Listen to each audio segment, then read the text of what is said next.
ஓம் சத்குரு ஸ்ரீ சதாசிவகுருமேந்திர திருவடியிலே சரணம். மையன்பர்களே, இறைவன் விதவிதமாக நமக்கெல்லாம் ஆசீர்வாதம் வழங்கிக் கொண்டுதான் இருக்கிறான். பல பேருக்கு பல விதங்களிலே அவன் அருளை வழங்குவதை அவர்கள் உணர்ந்துதான் இருக்கிறார்கள். அதனால்தான் இன்று வரை இறைவனை கைவிட முடியாமல் இறைவனுக்கு என்று ஒரு கூட்டம் எப்பொழுதும் சேர்ந்து கொண்டே இருக்கிறது. இங்கும் ஞாயிற்றுக்கிழமையானால் மாலை வேளையிலே எவ்வளவோ உலக அலுவல்கள் உங்களுக்கு இருந்தாலும் அவைகளை ஒதுக்கி வைத்துவிட்டு எவ்வளவோ பொழுதுபோக்கு நிகழ்ச்சிகள் இருந்தாலும் அவைகளையும் பெரிதாக எண்ணாமல் தொடர்ந்து இங்கு வந்து கொண்டிருக்கிறீர்கள். எளியவனும் எனக்கு தெரிந்த இறைவனை பற்றிய உண்மைகளை எல்லாம் குருநாதருடைய ஆசீர்வாதத்தினால் உங்களுக்கு சொல்லிக் கொண்டிருக்கிறேன். இன்றைய தினம் குழந்தைகளை எப்படி அடிக்காமல் வளர்ப்பது, அந்த குழந்தைகளை பள்ளியிலோ மற்ற இடங்களிலோ அவர்களை அடிக்கும் பொழுது அதை குறித்த ஆண்டவனுடைய எண்ணம் என்ன என்பதை பற்றி உங்களிடத்திலே சொல்லலாம் என்று எண்ணி இருந்தேன். ஆனால் வரும்பொழுது இறைவன் அல்லது பெரியவர்கள் பலாத்காரம் என்கின்ற வன்புணர்ச்சி என்று சொல்லுகிறார் அல்லவா, கட்டாயமாக பலாத்காரம் செய்வது பெண்களை, இதை பற்றி இன்றைய தினம் பேச சொல்லி சொன்னார்கள். ஏனென்று தெரியவில்லை. இன்றைய தினம் அதை பற்றி சரி எனக்கு தெரிந்ததை சொல்லலாம். குழந்தைகளை பற்றி அடுத்த வாரம் அதை சொல்லலாம் என்று எனக்கு தெரிந்ததை சொல்லுகிறேன். வன்புணர்ச்சி என்கின்ற இந்த பெண்களை பலாத்காரம் செய்கின்ற ஒரு விஷயம், இதை குறித்து ஒரு சென்ற வருடம் ஒரு சில வகுப்புகளிலே கூட உங்களிடம் சொல்லியிருக்கிறேன். இப்பொழுதெல்லாம் இறைவன் நிறைய இதை காட்டுகிறான்.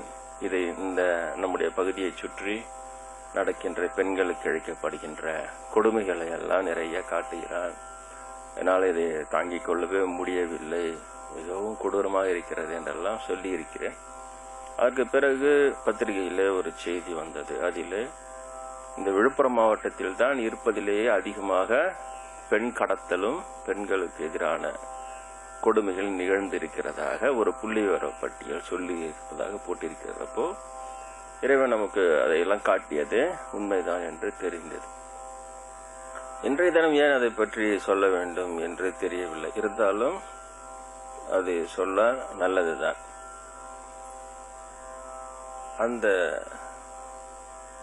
இவ்வளவு பலாத்காரமோ இழிவுகளோ செய்கிற ஒரு ஆணை வளர்ப்பவள் ஒரு பெண் தான். அந்த பெண் சரியாக வளர்க்கவில்லை என்பதை முதலிலே தெரிந்து கொள்ள வேண்டும். பெண்களின் மீது நாம் வளர்க்கும் குழந்தைக்கு மரியாதை ஏற்படும் விதமாக அவர்களை வளர்க்க வேண்டும். இவர்கள் அந்த மரியாதைக்குரியவர்களாக இருக்க வேண்டும். இதெல்லாம் மிகவும் முக்கியமான விஷயம். அப்படி சரியாக வளர்க்கப்படுகின்ற ஒரு குழந்தைக்கு பெண்களிடத்திலே மரியாதையோடு கண்ணியம் என்பது தான் இருக்கும். கண்ணியமாக பெண்களை பார்க்கின்ற ஒரு தன்மை தான் இருக்கும். அப்படி இல்லாமல் போகிறவர்கள் தான் இப்படி இழிவான செயல்களில் எல்லாம் ஈடுபடுகிறார்கள் என்று தோன்றுகிறது. ஆரம்ப காலத்தில் இருந்தே, ஆதியிலிருந்தே பழைய நம்முடைய ராமாயணம், மகாபாரதம் போன்ற பெரிய பெரிய விஷயங்களை எல்லாம் நீங்கள் பெரிய பெரிய காவியங்களை எல்லாம் எடுத்துக்கொண்டால் எல்லாமே நீங்கள் பார்த்தீர்களானால் அதனுடைய பிரச்சனையினுடைய மைய கருவாக இருப்பதே இந்த பெண்களிடம் தவறாக நடந்து கொள்ளுகின்ற விஷயம்தான். ராமாயணமோ மகாபாரதமோ நீங்கள் பார்த்தீர்களே ஆனால் அந்த பெரிய யுத்தமோ பெரிய சண்டையோ மிகப்பெரிய அதர்மமாகவோ எது அங்கு விளையாடி இருக்கிறது என்றால் பெண்ணை இழிவுபடுத்துகின்ற அந்த செயல்தான் அங்கு மிகப்பெரிய விளைவுகளை ஏற்படுத்தியிருக்கிறது இல்லையா? ராமாயணம் ராவணனே கூட சீதா பிராட்டியிடம் இப்படி கவர்ந்து செல்லாமல் இருந்திருந்தால் ராம ராஜ்யத்தை துறந்தது பெரிய விஷயமாக எடுபட்டிருக்காது. சீதா பிராட்டியை மீட்பதற்காக அவர் ராவணனோடு போராடி வென்ற பிறகுதான் மொத்த சரிதமே மிகவும் பிரபல்யமாக முக்கியத்துவம் வாய்ந்ததாக ஆனது. அந்த காலத்திலேயே இல்லையா? அந்த காலத்துல கள்ளங்கபடம் இல்லாதவர்கள் தான் நிறைய பேர் இருந்தார்கள். நாங்கள் வாழ்ந்த காலத்திலே கூட நாங்கள் சிறியவர்களாக வாழும் பொழுது இருந்தவர்களுக்கும் இப்பொழுது இருக்க வித்தியாசம் இருக்கிறது. அப்பொழுதே கூட நிறைய பேர் ஒரு வெகுளியா தான் இருப்பார், நிறைய விஷயம் எல்லாம் தெரியாது. அந்த தலைமுறைக்கு இந்த தலைமுறை பார்த்தால் பழைய தலைமுறை சிறிது வெகுளியாக இருக்கிற தலைமுறையாகத்தான் இன்று வரை இருந்து கொண்டிருக்கிறது. அப்படியானால் ராமாயண காலம் 7000 ஆண்டுகளுக்கு முன்னால் நல்லவர்களே மிகவும் அதிகமாக வாழ்ந்த அந்த காலத்திலேயே ஒரு ராவணன் இருந்தான். அதுவும் யாரிடம்? சீதா பிராட்டியிடமே தவறான எண்ணம் கொண்டவனாக. இந்த செயல் அப்பொழுதில் இருந்தே இது ஒரு பிரச்சனையாக இன்று வரை இருந்து கொண்டிருக்கிறது. எவ்வளவு ராமாயணம் நடந்து இந்த அளவிற்கு அந்த தண்டனை எல்லாம் கொடுத்து அது காவியமாகி ராமபிரானும் சீதா பிராட்டியும் ஆஞ்சநேயரும் மிகப்பெரிய கடவுள்களாக இருந்து கொண்டிருந்தும் கூட இந்த பாடத்தை ஏனோ நம்முடைய சமுதாயம் கற்றுக்கொண்டதாக தெரியவில்லை இல்லையா? ராமாயணத்திலே இருந்து பாடத்தை கற்றிருந்தால் இன்று இறைவனை பலாத்காரத்தை பற்றியது இன்றைய வகுப்பாக எடு என்று சொல்லுகின்ற அளவிற்கு இருக்காது. எனக்கே அது சிறிது அதிர்ச்சியாக இருந்தது. அப்படியானால் இறைவனின் பார்வைக்கு இந்த பிரச்சனை பெரிய பிரச்சனையாக இப்பொழுது போயிருக்கிறது. பெண்களை இழிவாக நடத்துகின்ற இந்த பிரச்சனை இன்று இறைவன் பார்வை வரை சென்று விட்டது. அவனிடம் சொல்லி வகுப்பிலே எடு என்று சொல்லுகிற அளவிற்கு அது ஆகிவிட்டது. எனக்கே சிறிது இப்பொழுதுதான் அது வருத்தமாக இருக்கிறது. என்னடா இது இப்படி இருக்கிறது? ஏற்கனவே நான் ஒரு வருடம் முன்னால் சொல்லி இருக்கிறேன், இது கனவுகளை காட்டுகிறான், எனக்கு ஏன் பகவான் இதெல்லாம் காட்டுகிறான் என்று கேட்கிறேன். அவ்வளவு கொடுமைகள் நிகழ்ந்து கொண்டிருக்கின்றன இந்த சுற்று வட்டாரத்திலே, என்ன செய்வது என்று தெரியவில்லை என்று சொல்லியிருக்கிறேன். உங்களிடம் இந்த கந்து வட்டிக்கெல்லாம் கடன் வாங்காதீர்கள் என்றெல்லாம் சொல்லியிருக்கேன். அதை மையமாக வைத்துதான் அந்த கடனை திருப்பி தர முடியாத பொழுது எப்படி அவன் கணவன் எதிரிலேயே அந்த மனைவியை அவன் தவறாக பயன்படுத்துகிறான், அவன் எப்படி வாயில் வயிற்றில் அடித்துக் கொண்டாலும் ஒன்னு செய்ய முடியாத நிலைமையில் இருக்கிறான், எப்படி பெற்றோர் எதிரிலேயே அவள் பெண்ணுடைய கற்பை சூறையாடுகிறார்கள், அவர்களும் வாங்கிய கடனுக்காக ஒன்றும் செய்ய முடியாமல், இப்படியெல்லாம் தான் நான் நிறைய சொல்லியிருக்கிறேன். இதெல்லாம் செய்யாதீர்கள், எனக்கு இதெல்லாம் இறைவன் காட்டிக் கொண்டிருக்கிறான். பிறகு அதே சம்பவங்கள் செய்தி பேப்பரிலே அடுத்ததாக செய்தி தாளிலே வருகிறது. அது நிச்சயப்படுத்துகிறது. ஒரு தெருவே வேடிக்கை பார்த்து கம்முன்னு இருக்கிற அந்த நைட்ல இரவிலே வேனை நிறுத்திட்டு அந்த குடும்பத்தை அவங்க அலங்கோலம் பண்றதா அந்த தெருவே பேசாம வேடிக்கை பார்த்துன்னு இருக்கு. வயிறு எரிஞ்சுன்னு என்ன செய்யறதுன்னு தெரியல. எல்லாம் சொல்லி இருக்கிறேன். அந்த அளவிற்கு இது ஒரு கொடூரமான விஷயம். இறைவன் எனக்கு காட்டுகின்ற அளவிற்கு அது மிகப்பெரிய பாவம். எதையுமே எந்த ஒரு விஷயத்தை வைத்தே இந்த பெண்ணை பலாத்காரம் செய்வது நீங்கள் நியாயப்படுத்தவே முடியாது. தண்டனை என்ற பெயரில் கூட அதை நியாயப்படுத்த முடியாது. அந்த தப்புக்கு தண்டனையாக அந்த பலாத்காரம் செய்தார் என்பது எங்கேயுமே நியாயப்படுத்தவே முடியாது. இதை அதற்கு எந்த இடத்திலுமே ஒரு நியாயம் செய்யவே முடியாது. அதனால நீங்கள் ஏதோ அது நம்ம சொல்ல வேண்டும் என்று தோன்றுகிறது. என்ன நடந்ததோ தெரியவில்லை. சமீபம் இப்படிதான் சொன்ன என்றால் இது ஒருவேளை இந்த சுற்றுவாரத்தை இப்பொழுது எதையாவது நடந்து இருக்கலாம், மிகப்பெரிய அநீதி நடந்திருக்கலாம். இல்லை என்றால் ஏன் அது இறைவன் பார்வைக்கு செல்லுகிறது? இல்லை என்றால் ஏன் இதை சொல்லுகிறார் இல்லையா? டெல்லியிலே நடந்தது ஒரு பெரிய விஷயம், மிக கொடூரமான விஷயம்தான். இருந்தாலும் அது அது அது பிரபலமாகும் போதே எனக்கு தெரிந்து விட்டது. அநேகமாக அந்த பெண் அந்தனராக இருப்பாள். ஏன்னா இவர்கள் புத்தி தெரிந்த விஷயம் தான். ஒரு அந்தன பெண்ணுக்கு அநீதி நிகழ்ந்தவுடன் உடனே ஜாதியை சொல்லாது என்ற ஜாதியை மட்டும் மறைத்து விட்டு பெரிய பிரச்சனையாக்கி அதை கொண்டு போய் அது பெரிய அளவில் ஆக்குகிறார்கள். அது போகும்பொழுதே தெரிந்து போய்விடுகிறது. இவர்கள் செய்கின்ற விஷயம் இதுதான். ஒரு அந்தணனுக்கு கொடுமை நடந்தால் மட்டும் அப்பொழுது மட்டும் அந்த ஊடகங்கள் மூலமாக எல்லாம் தூண்டிவிட்டு அது பெரிய பிரச்சனையாக்கி அதை கொண்டு போய் சேர்க்கிறார்கள். அதே மற்றவர்கள் நேர்ந்தால் பேசாமல் ஒதுங்கி விடுகிறார்களே இல்லையா? அது நான் யூகம் செய்து பிறகு சரியானது. பின்னால் அது சொன்னார்கள் அந்த பெண் அந்தன பெண், அவ்வளவுதான். இதுவே அது உள்ள ஒரு அநியாயம், அநியாயத்துள்ள ஒரு அநியாயம். அந்த பொதுவான துடிப்பு இல்லாமல் இருக்கிறது. எந்த பெண்ணுக்கு நடந்தா மற்றவர்கள்லாம் நடக்கும்போது தட்டி கேட்டு இருந்தா இன்னைக்கு அவங்ககிட்டே வந்திருக்காது. அதை விட்டு விடுவோம் இல்லையா? அந்த பசங்களே நிறைய பேர் பார்த்தா ஷர்மான்னு தாங்க, அந்த பசங்க தான் போது. அவங்களும் நிறைய பேர் ஷர்மான்ல தான் ஏதோ போயிட்டு போகுது. அவங்களெல்லாம் திருத்தலாம் முடியாது. நான் அதுகிட்ட போவே இல்லை.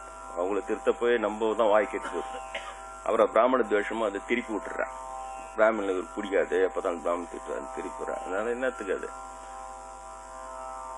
நான் சொல்லுவதே அந்த அல்லாதவர்கள் எடுத்துக்கொள்ளட்டும், அவர்களுக்கு சொல்வதாக இது இருக்கட்டும். அவர்கள்கிட்ட நான் போவே இல்லை. ஏன்னா நான் பிராமணன் இருந்துக்கு நீ இப்போ அதுகிட்ட போனா அதை ஈஸியா அவங்க பண்ணி திருப்பி வேற திசை திருப்பி அதை அவங்களும் திருத்துறதில்ல. அவங்க கம்யூனிட்டி அவங்களும் திருத்துறதில்ல. அதான் பெரிய கொடுமை. அவங்க கம்யூனிட்டி தப்பு செஞ்சா அவங்க காப்பாத்திலே இருக்கிறான்.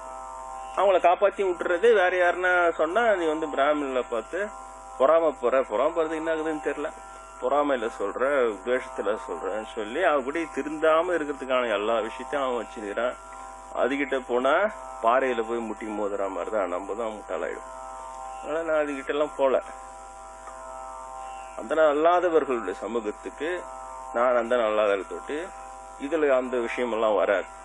அதனால இது பொதுவாக இங்க என்ன காட்டுறதெல்லாம் இவங்க தானே, எல்லாம் பகவான் காட்டுவதெல்லாம் அது டெல்லி சமாச்சாரம். அப்படி இவர்கள் தான் எல்லாம் செய்கிறார்கள். அதுலயும் பார்த்தா சீதா பிராட்டி நான் பிராமின் தான் கொடுமை செஞ்ச. ராவணன் பிராமின், சதுர்வேதி பிராமணன், 4 வேதங்களையும் கற்ற பிராமின். அதுக்கு அது அந்த மாதிரி போகுது. அது எப்படியே போட்டோம். அப்படி யார் செய்தாலும் பெண்களை இப்படி பலாத்காரம் செய்வது என்பது இன்றைக்கு காலகட்டத்திலே அதிகமாக இருக்கிறது என்பதுதான் உண்மை. அதனால்தான் இறைவனே அதை காட்டுகிறான், இறைவனே சொல்லுகிறான். குறைந்தபட்சம் நீங்கள் அந்த ஆண் தான் செய்கிறான், அதனால பெண்ணுக்கு இதுல எந்த சம்பந்தம் இல்லைன்னு சொல்லிவிடவே முடியாது. இதுல பெண்ணுக்கு பெரிய பங்கு இருக்குது. அந்த குழந்தையை சரியாக வளர்க்காத குற்றம் அந்த பெண்ணுக்கு இருக்கிறது. கண்டிப்பாக பெண்ணிடத்திலே ஒரு மரியாதையை ஏற்படுத்தி வளர்க்க வேண்டும் தன் பையனை. அப்படி வளர்க்காத பட்சத்தில் இப்படித்தான் நடக்கும். இன்னும் சில இடத்துல பெண்களே இதுக்கு உடந்தையாக இருக்கிறதையும் பார்த்திருக்கிறேன் நான். அது ரொம்ப கொடுமை. அது எல்லாம் உங்ககிட்ட சொன்னா அவ்வளவுதான். பெரிய புஸ்தகமே எழுதலாம், கண்ணீர் காவியம் மாதிரி எழுதலாம். அது பழி வாங்கறதுக்காக தான் வீட்டுல வந்த ஒரு பெண்ணை மருமகளாவே ஏதோ வந்திருக்குது. அந்த பெண்ணை ஏதோ சொல்லி ஏமாத்திட்டுன்னு போயிட்டு இந்த மாதிரி ஒரு வயக்காடு மாதிரிதான் இருக்குது. வேணுட்டு ஆண்களை பலாத்காரத்துக்கு ஏற்பாடு பண்ணிட்டு, இது கெட்டு போன பொண்ணா இருக்குவே அவளையும் இதுல அது பொண்ணு கத்துது கொண்டது. இது ஒண்ணு தூரத்துல கேக்குறவங்களுக்கு மத்த பெண் குரல் இது அடக்குது. சும்மாரு நடப்பு. தூரத்துல கேக்குறவங்களுக்கு வேற ஒரு பெண் குரலும் கேக்குது, சும்மா இருக்குது. யாருன்னா கேட்டா பைத்தியம்னு சொல்றதுக்கு இவ்வளவு கொடுமையும் நடக்குது. அதுல எல்லா கொடுமையும் நான் என்னால விவரிக்க முடியாது. ரொம்ப கஷ்டம் அது. அதனாலதான் சொல்றேன், இது ரொம்ப கஷ்டம். அது எப்படிதான் ஏன் தான் பகவான் எனக்கு காட்டுறான்னு தெரியலன்னு ஒரு போன வருஷமே சொல்லியிருக்கிறேன் வகுப்புல. என்னால முடியல. அடா தூங்குறோம்னு ஆயிடுச்சு சமயத்துல. ஏடா கண்ண முடியாது பயமா இருக்கும் சில சமயத்துல. கண்ண முடி தூங்கினா இதெல்லாம் காட்டுவோம் பகவான் எதுக்குடா அப்படின்னு சொல்லிட்டு. ஆனா ஏதோ இன்னைக்கு சொல்லி இருக்கிறான். அது இது பாருங்க, ராமாயணம் என்பது பெண்ணை இப்படி ஒரு பலாத்காரம் செய்து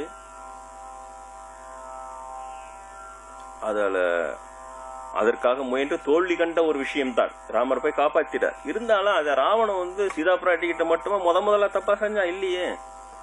ஏற்கனவே பல பெண்களே அவன் வீணாக்கி இருக்கிறான். அந்த தைரியத்துல தான் அவன் வர ஊர்வசியையும் அப்படி அவன் வீணாக்கும் பொழுதுதான் ஊர்வசி சாபம் விடுறா. ஊர்வசி விரும்பிய ஒரு முனிவர் சாபம் விடுறார். ஊர்வசி அவர்கிட்ட அழுவுறா. அப்ப ராவணன் இனியும் ஒரு பெண் தனது விருப்பம் இல்லாமல் அவளை தீண்டினால் அவன் தலை சுக்குனாக வெடித்து விடும்னு இது பண்றான். அதனாலதான் அவன் சீதா பிராட்டி இங்க வடக்கு ராமாயணத்துல கூட கையை பிடிச்சி இழுத்துன்னு போற மாதிரி காட்டுறான். கையை பிடிச்சி இழுத்து அந்த ரதத்துல தூக்கி போடுற மாதிரி காட்டான். கம்பராமாயணம் தான் ரொம்ப அற்புதமான அந்த சாபத்தை சரியாக நினைவில் கொண்டு அந்த சீதை நின்று இருந்த அந்த நிலத்தோடு பேர்த்து எடுக்கிறான். சீதையை தொடாமலே தான் தூக்கிட்டு போறான்னு கேட்டான். இவங்க என்ன நினைச்சுன்னா சீதா பிராட்டி மரியாதையினால அப்படி எழுதிட்டார். அப்படி இல்ல, அப்ப தொட்டிருந்தாலே அவன் தலை சுக்குனூரா போயிருக்கும். அதே போல அசோகவனத்துல அவன் தினமும் சித்திரவதை செய்து சீதா பிராட்டியை கட்டாயப்படுத்தும் பொழுது அப்ப அசரீரி சொல்லுது, ராவணா உன்னுடைய அந்த சாபத்தின் நினைவில் கொள், அவளுடைய அனுமதி இல்லாமல் நீ தொட்டால் தலை சுக்குனூராகிவிடும். ஏற்கனவே அவன் இதெல்லாம் செய்தவன். அதனால இது ராமாயணமா, ராமாயணம் இல்லை நடந்ததா, அது சும்மா கட்டுக்கதை இப்படியே சொல்றவங்க அந்த ராமாயணத்துல இருக்கிற கருத்தையும் உண்மையையும் சொல்லி மக்களுக்கு புரிய வைத்துட்டு அப்புறம் இதை பத்தி டிஸ்கஸ் பண்ணா அது தனி விஷயம். அதை செய்யறதே கிடையாது இல்லையா? கண்ணியமா வளர்க்கறதுக்கான பிரச்சாரங்களோ அல்லது அதற்கான முயற்சிகளோ கொஞ்சமாக இருக்கிறது. கெட்டு போக வைப்பதற்கான விஷயங்களை சுதந்திரம் என்ற பெயரிலே அரசாங்கம் அனுமதிக்குது, பெண் உரிமை சங்கம் அனுமதிக்குது, என்னென்னமோ பண்ணின்னு போறாங்க. மாடலிங் என்ற பேர்ல பெண்களுடைய அலங்கால காலத்தை இந்த பெண் உரிமை சங்கங்கள் கண்டிப்பதே இல்லை. மாடலிங் என்ற பேர்ல எல்லாத்தையும் அவுத்து போட்டு இப்படி இது பண்ணின்னு, ஏன்னா அங்க ஆடுறவங்க எல்லாம் பெரிய பெரிய பணக்காரங்க இல்லையா? ஒரு மிகப்பெரிய நடிகரோட பொண்ணா இருப்பா, அப்புறம் போனா அதெல்லாம் வெயிட் கையெல்லாம் சேர்ந்துருவாங்க. அங்க இல்லன்னா பிராமினா இருப்பா, அவன் பிராமின்லாம் அதெல்லாம் இல்ல. அவங்க என்ன செஞ்சாலும் நீ கண்டுக்கூடாது. அவர் அதெல்லாம் நாடு முன்னேறி போச்சு, அது முன்னேறிடுச்சு. இப்பெல்லாம் இதுக்கெல்லாம் பெண் உரிமை சங்கம் போறதே கிடையாது. அதே யாராவது விபச்சாரத்தை கண்டிச்சா அவங்கள போய் எதிர்க்கிறது. இவர் பெண்களை விபச்சாரம் சொல்றாரு, பாலியல் தொழில் செய்கிறவன் சொல்லு. இதுக்கு என்னன்னு புரியல. இது என்ன உரிமை? இது கெட்டு போறது உரிமை வேணும்னு கேக்குறாங்க இவங்க. நிஜமான உரிமையை போராடுறவங்களும் அதுல இருக்குதான் செய்றாங்க. அதெல்லாம் நான் மறுக்கவே இல்லை, இல்லைன்னு சொல்லவே இல்லை. ஏதாவது பெண்கள் ரொம்ப கொடுமைப்படுத்தப்பட்டால் அங்க போய் அவங்க சொன்னா அதுக்காக நியாயமாக போராடி அவங்களுடைய நியாயத்தை வாங்கி கொடுக்கறவங்களும் இருக்கதான் செய்யறாங்க. அதை நான் இல்லைன்னு சொல்லவே இல்லை. நல்ல எண்ணம் கொண்டவர்கள் இருக்கத்தான் செய்கிறார். ஆனா அவங்க தலைமைக்கெல்லாம் வர்றதே கிடையாது. அவங்க என்ன ஆகுறாங்கன்னு தெரியல. ஆனா பெரும்பாலும் இந்த மாதிரியான உரிமை என்ற பேர்ல இந்த இழிவான பெண்களை இழிவானவர்களா இருக்கிறீர்கள் எப்படி இந்த அந்தணர்கள் எப்படி இன்னொரு அந்தணர்கள் திருத்தத்துக்கு பதிலாக அவனுடைய தவறை காப்பாற்ற, அதே மாதிரி பெண்கள் அதுவும் பணக்கார பெண்கள் செய்யற தவறுகளை அப்படியே காப்பாத்திங்க வராங்க. போராடுறன்ற பேர்லயும் பெண் உரிமைகளை காப்பாத்தின்னு திருத்தாம இருந்தா என்னவா, இன்னும் கட்டுக்குட்டி சேரதான் போகும். இது ஒரு பக்கம். அது போட்டோம், நாம திரும்ப இங்க வந்துருவோம். அந்த ராமாயணம் என்பதை இவர்கள் சீதா பிராட்டியின் நெறியையும் ராவணனுடைய தவறையும் சொல்லி இருக்க வேண்டும். அதை சொல்லி வளர்க்காமலேயே வேறு விஷயங்களில் அதை திருப்பி விடுவது. ராவணன் ரொம்ப நல்லவன் காட்டுறது. அவன் சிவபக்தனாக இருந்தான். இன்னமும் சுவாமிகளும் சொல்றான், ராவணன் தான் சிவபக்தியில 2வது நிலையில இருக்கிறான். இன்னைக்கு ராவணேஸ்வரன் தான். அவனுக்கு ஈக்குவலா யாரும் சிவபக்தி செய்யறது இல்லை. இப்ப கூட நம்பணுமா சொல்றான், அவன் ராவண அவன் இவன்றான். ஆனா முதல் பக்தன் பாணாசுரன் தானா பக்தியில, சிவபக்தியில நம்பர் 1 யாருன்னு பார்த்தா இன்னி வரைக்கும் பாணாசுரன் தான். 1000 கைகளை வைத்திருந்தவன், 1000 கைகளால் சிவனை பூஜை செய்தவன் பாணாசுரன் தான் நம்பர் 1. அவன் பாரு அசுரர்கள் தான் நம்பர் 1ல இருக்கிறான் இன்னமும். அப்ப கிருஷ்ண பரமாத்மா போய் அவன் யுத்தம் செய்யும் போது அவனுடைய ஒரு கையாக அவர் வெட்டி கொண்டே இருக்கிறார். அப்ப கடைசியில அந்த 2 கை தான் இருக்குது. அப்போ யாரோ சொல்றாங்க, தேவலோகமும் யாராவது சொல்றாங்க, அவனால சிவபூஜை செய்யாமல் இருக்க முடியாது, அதனால சிவபூஜை செய்வதற்காக அந்த 2 கைகளையும் விட்டு விடு. அந்த 2 கையை மட்டும் விட்டுறாரு பாணாசுரம். அவ்வளவு பெரிய லிங்கெல்லாம் பானலிங்கம்னு வருது இல்ல நமக்கு, பானலிங்கம் அந்த பாணாசுரனுடைய நம்பர் 2 யாருன்னு பார்த்தா ராவணேஸ்வரன் தான். அப்புறம் தான் மீதி பக்தர் இல்லாமா நம்ம சாமி சொன்னார். நம்ம சாமி சொன்னா அது கரெக்டா தான் இருக்கும் இல்லையா? நமக்கு எங்க அந்த இதெல்லாம் லிஸ்ட் போடுது. எனக்கு ஆச்சரியமா அந்த ராவணேஸ்வரன் தான் நம்பர் 2ன்ற. அப்புறம் தான் மீதி சிவபக்தர் எல்லாம். அவ்வளவு பெரிய சிவபக்தர் அது தனி. ஆனா பெண்கள் விஷயத்துல தவறு செய்துட்டா அவ்வளவு பெரிய சிவபக்தன் வந்தாலும் இன்ன வரைக்கும் பிராமணிங்களே நான் சொல்லுவேன், பிராமணிங்களே ராவணன் பேர் வச்சுக்கிறது கிடையாது. பிராமின் இவ்வளவு பற்று காட்டுறாங்கல்ல, உடனே நம்ம எல்லாம் பிராமின் விட்டு கொடுக்க கூடாது, ராவணன் பேர் வச்சுக்கிறேன். நான் பிராமின் கிட்ட தள்ளி விட்டுறான். நான் பிராமின் தான் ராவணன் பேர் வச்சுக்கிறேன். ராவண மசாலா எல்லாம் வருது. இது வேற எவனா யூடியூப்ல போட்டு ப்ராடக்ட் பேரை சொன்னா எல்லாத்தையும் ப்ராடக்ட் பேர் ஆகிக்கிறான். இந்த மாதிரி ஒண்ணுமே பேச முடியாது போகுது இல்லையா? அச்சுக்குன் தும்மல் அச்சுக்குன்னு நான் ஒரு ப்ராடக்ட் பேர் வச்சுக்கிறேன், ரிஜிஸ்டர் பண்ணி வச்சுக்கிறேன். இவர் அச்சுக்குன் தும்மல் போட்டான்னு போகுது. ஏன்னா அந்த ப்ராடக்ட் நேம் கொடுக்குறவங்க புது பேர்ல ப்ராடக்ட் நேம் வச்சா அந்த கண்டிஷனோட கொடுக்கணும். அதை பத்தி பேசும்போது அதை நீ ப்ராடக்ட் நேம் மிஸ்யூஸ் பண்றாங்கன்னு சொல்லக்கூடாது. நீ பண்ண ராமா கிருஷ்ணா கோவிந்தான்னு வச்சுட்டு என்ன ராவணன் வச்சுட்டா ராவணன் மட்டம் என் ப்ராடக்ட் மட்டா பேசிட்டாருன்னா எங்கெங்க போயின்னு இருக்குது சமுதாயம். என்னதான் செய்யறது? ஒண்ணுமே மேல அசைவே முடியாது போகுது. எல்லாமே சட்டம் திட்டம் போட்டு இடிக்கி முடிக்கி மனுஷன் ரொபோட் மாதிரி தான் நடக்க போறான். இனிமேல் ஒண்ணுமே செய்ய முடியாது. எடுத்தாலும் சட்ட நடவடிக்கை, ஒண்ணு வைத்தாலும் சட்ட நடவடிக்கை. சட்டம் ஒரு ஃப்ரேம் போட்டு மாற்ற வேண்டியதுதான் மனித உரிமையா. அதனால ராவணனுக்கு இன்று வரை அவனுக்கு மதிப்பு இல்லாமல் போய்விட்டது. இவ்வளவு பெரிய பக்தனா இருந்தா என்ன காரணம்? இந்த பெண் விஷயத்தில் தவறாக நடந்தால்தான். எல்லா மீதி உயர்ந்த பக்தர்கள் எல்லாம் பார்த்தா பெண்களை மிக உயர்வாக எண்ணியவர்கள். ராமகிருஷ்ண பரமஹம்சர் எவ்வளவு உயர்ந்தவர் இல்லையா? அவரும் பிராமின் தான். எப்படி சாரதா தேவி தன்னுடைய மனைவிய உட்கார வச்சு அபிஷேகம் பண்ணி அவர் அடியோதண்டம் வணக்கம் செய்வார். ஏன்னா சாட்சாத் அம்பாளையாவே பார்த்தார் அந்த அம்மாவை இல்லையா? அதுக்கெல்லாம் நம்ம ஆள் தயாரா இருப்போம். மனைவி தானே சார், நமஸ்காரம் தோப்பாரு. அது தனி, அதுகிட்ட நம்ம போல. ஆனா உண்மையிலேயே அம்பாளாக நினைத்ததுனால் மனைவியை தீண்டாமலே தான் வாழ்ந்தார் இல்லையா? அந்த இடம் அவ்வளவு கண்ணியமா இருந்தார். யாரையுமே என்னால அம்பாளை தான் பார்க்க முடியுது, அதனால என்னால மனைவி என்ற ஸ்தானத்துல வைத்து தீண்டலாம் முடியாதுன்னு சொல்லிட்டாரு.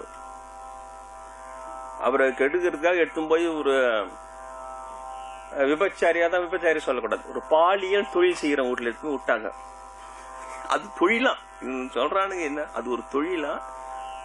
இவங்களை என்னதான் செய்யறது ஒண்ணும் பொருள். அதான் அடிக்கடி சொல்லுவோம், திருட்டு தொழில் இல்லையா? முள்ள மாதிரி தொழில், கேப் மாதிரி தொழில், தொழிலாக்கி வச்சுட்டுங்க எல்லாத்துக்கும் பேரு வச்சு. அதெல்லாம் நீ மட்டமா பேசக்கூடாது.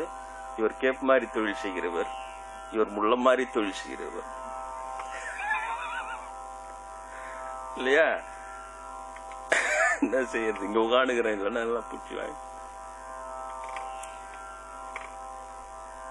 அது எது பண்ண அவர் கூட்டும் போது எடுத்து போய் விட்டாங்க. அப்ப அங்கேயும் அவர் தாயேன்னு அந்த காலில் அந்த கூட்டினு வந்து விட்டாலும் தீட்டான். இன்னும் இவ்வளவு பெரிய மகான என்கிட்ட விட்டா என்ன பார்த்தோன்னு என்னையே தாயேன்னு வணங்குறாரு. எதுக்கோ கூப்பிடுறாங்கன்னு போயிட்டாரு இவரு. இந்த சாமியில் ஏமாத்தி இட்டும் போடுவான் சில பேரு இல்லையா? இட்டும் போய்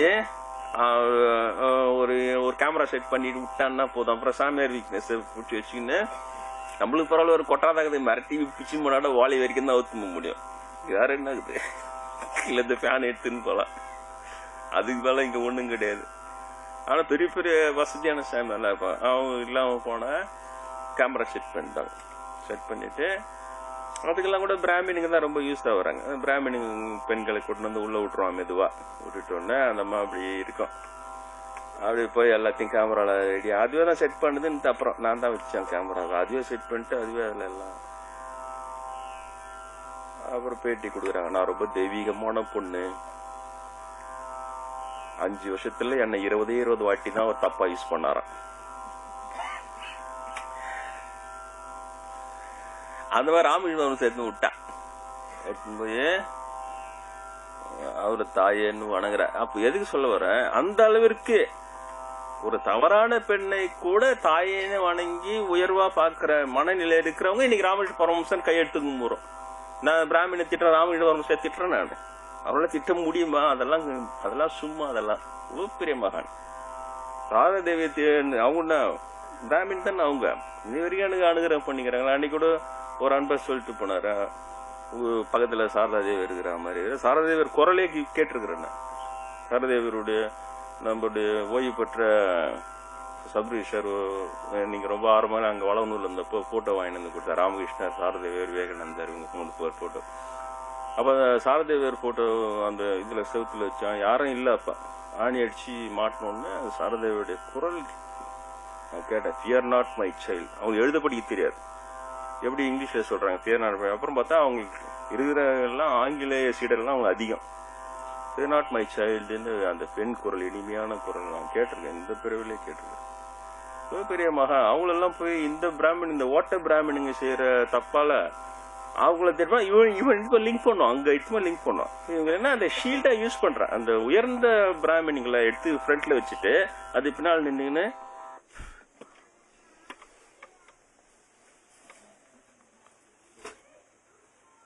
அது எதோ பகவான் எனக்கு ஒரு அனுகிரகம் பண்ணிடுறோம். பிராமணனை பத்தி நான் எதாவது பேசினா கொஞ்ச நேரத்துல கரண்ட் கட் ஆகி விட்டுறது தெரியல. அவங்க ஸ்பெஷல் ஆசீர்வாதம் வாங்கி இந்த தாசர்கிட்ட இருந்து எங்களை காப்பாத்து. நாங்க இதே மாதிரி மகான்கள் வரைக்கும் தான் பிராமின் சொல்லி அவங்க நல்லவங்க, அதனால நாங்களாம் நல்லவங்கன்ற மாதிரி இவங்க எடுத்துன்னு போறாங்க. அது ஒரு தவறான கொள்கை. அதனால தோல்வி அடையுது, வேற ஒண்ணும் கிடையாது. என்ன நம்ம சொல்லி அவங்க மாத்திங்கன்னா கொஞ்சம் அவங்களுக்கு நல்லது. இல்லைன்னா கெட்டு குட்டிச்சவர் ஆகி அதுக்கப்புறம் அங்க திருந்தது எல்லாம் வீணாதான் போயிடும். இப்ப அதிகமால போயிடுச்சு. இப்போ ஒண்ணு நிறைய பேருக்கு என்ன தெரியல, 90% நான் பிராமின் அது பிராமின்னாலே ஒரு வெறுப்பாக்குறாங்க. ஏன்னா அவங்க பண்ற இதெல்லாம் பார்த்துட்டு கிட்டத்தட்ட பிட்டர் எக்ஸ்பீரியன்ஸ். அவங்க இருக்கிறதே 2% 5% தான். அது எப்படி இவ்வளவு பேரும் அவங்க கிட்ட கசப்பான அனுபவம், ஒரு அனுபவம் ஒருத்தர் வச்சுக்கிறேன். எனக்கு அதான் ஆச்சரியமா அது. இவ்வளவு இருந்தா ஒரு ஒரு ஏதோ ஒரு விவாதம் எல்லாம் நடத்துறாங்க இல்லையா தொலைக்காட்சியில, அப்ப உடனே யாரு கம்யூனிஸ்டாலே அவன் லிஸ்ட் அவுட் பண்ணும் போதே நான் பிராமின் சாமியார் வரைக்கும் சொல்றான். பிராமின் சாமியார் ஒருத்தன் அவ்வளவு அநியாயம் பண்ணிக்கிறான், அது அவனே அதை மென்ஷன் பண்ண மாட்டான். எந்த அளவுக்கு சைக்காலஜிக்கல் ஸ்லேவரி இல்லையா இப்படி. இது அதான் ரொம்ப ஆச்சரியமா இருக்குது. பயந்துக்குன்னு மிரண்டுக்குன்னு நம்ம பக்கம் அதே சுக்குமா அந்த அடி குரூப் அமைச்சிடுவான். பயந்துக்குன்னு இருக்கிறானுங்க போகுது சொல்றதுக்கு. அதனால இது அப்படியே போட்டோம், திரும்ப அங்க இருந்து இங்க வந்துரும். இதே பெண்களிடம் மரியாதை இருந்திருந்தா இவ்வளவு பெரிய ஆச்சாரியான்றான் இல்லையா. அந்த அவர்களுடைய குரு பார்த்தா எல்லாரும் கையெடுத்துக்கு போற அளவுக்கு பெரிய தபசி, பெரிய மகான். ஆனா இது பண்ண வேலை இல்லையா. எல்லாம் ஒண்ணு சொல்லுதுங்க. இப்படி போயிட்டு போடுவாரு, அப்படி இட்டும் போடுவாரு. அப்புறம் அங்கிருந்து ஒருத்தர் இன்னொரு சாமியார் பேட்டி கொடுக்குறாரு. தலைக்காவிரிக்கு ஓடினாய் அன்னைக்கே பொண்ணு கூட்டிக்கின்னு நான் தான் உன்னை காப்பாத்தி விட்டேன். இவரு பெரிய வள்ளல் காப்பாத்தி விட்டவர். பரவாயில்ல, அதெல்லாம் இருக்கட்டும், நான் தான் ரெக்கமெண்டேஷன் பண்ணி திரும்ப நீ மடத்துல சேர்த்து விட்டாராம் இவர். இதெல்லாம் இது ஒரு நன்மையா. மீதி ஜனங்களெல்லாம் அவ்வளவு மடையெல்லாம் நினைச்சுன்னுக்கிறேன். தப்பு செஞ்சு பொண்ணோட தலைக்காவிரி ஓடனான்னு ஒரு சாமியார் சொல்றாரு. அப்ப நீ ஓடினாலு உனக்கு சமயத்தின் மீதும் அதனுடைய ஒழுக்கத்தின் மீதும் உண்மையிலேயே உறுதி இருந்தா நீ ஓடினாலும் வராதரான்னு சொல்லிருக்கணும். ஏன்டா பேரை கெடுக்கிற, ஏன்டா இப்படி தப்பா நடந்துக்கிறேன்னு சொல்லிட்டு இவர் பெரிய கருணை காட்டி அவரை திரும்ப எடுத்து வந்து மடத்துல சேர்த்து விட்டார். அந்த நன்றி நினைச்சு பாக்கணுமா. என்ன நினைச்சுக்கிறா, இது அழகா பேட்டி கொடுக்குறா, இது டிவில போடுற, நம்மளா உட்காந்து பாத்து கிடறோம். அவ்வளவு முட்டாளுங்க மாடையெல்லாம் இருக்கிறோம். ஆமா ஆமா இவர் ரொம்ப நல்லது பண்ணாரு. என்னதான் ஆகுது, நான் தான் பைத்தியமா இல்ல இவங்க பைத்தியமா, எனக்கு அப்பப்ப குழப்படி வந்து. நம்ம தான் ஒரு பைத்தியக்காரனா இருக்கிறேன். அவன் தலைக்காவிரிக்கு பொண்ணை வீட்டுன்னு ஓடன நீ அந்த சொல்லிட்டு பேட்டி கொடுத்து ஓடினால் நீ எப்படியா திரும்ப அந்த பீடத்தோட பேரை கெடுக்கலாம் நீ கேட்டிருந்தீங்கன்னா நம்ம ஒத்துக்கிட்டு இருக்கலாம். இவர் சொல்றாரு, அவர் ஓட்டாரா, இவர் தான் போன் பண்ணி அதெல்லாம் ஓட்ட பெரிய இருக்கட்டும், அதெல்லாம் பரவாயில்ல, நீ திரும்ப சேருன்னு அவரு தான் ஒரு கருணை காட்டிட்டு திரும்ப சேர்த்தா. இது என்ன கருணை, இது என்ன உருளைக்கிழமை கருணைக்கிழங்கா இது. அவர் சேர்த்து விட்டாரா, அதனால நீ நன்றி நினைக்கணும்ன்றான் இவர். இங்க ஒருத்தர் ஏன் நல்லா தெரிஞ்சிச்சு, எனக்கு இது உள்ளதான் போட்டு நுழைஞ்சோம், நம்மள பைத்தியார கூட காக்கி நம்மளும் ஒரு வழி ஆக்கிட்டானுங்க. அதனால அதுகிட்ட போல பகவான் சொன்ன சப்ஜெக்ட் கிட்ட வந்துரும். பலாத்கார பெண்களை இப்படி பலாத்கார வன்புணர்ச்சி, அது நல்ல தமிழ் கூட சொல்லிங்க, வன்புணர்ச்சி. இது பெரிய அநீதியாக இறைவனின் கண்களுக்கு இன்று வரை தெரிந்து கொண்டிருக்கிறது. இது யாருக்குமே தெரியாதுன்னு நினைத்து கொண்டு செய்கிற இந்த செயல்கள் இப்ப எனக்கு எங்கோ இருக்கிற எனக்கு காட்டுறான்ல பகவான், எங்கோ இருக்கிற எனக்கு அது ஒளிபரப்பு மாதிரி தானே செய்யறான். என்னால தாங்கிக்க முடியும் தானே சொல்றேன்.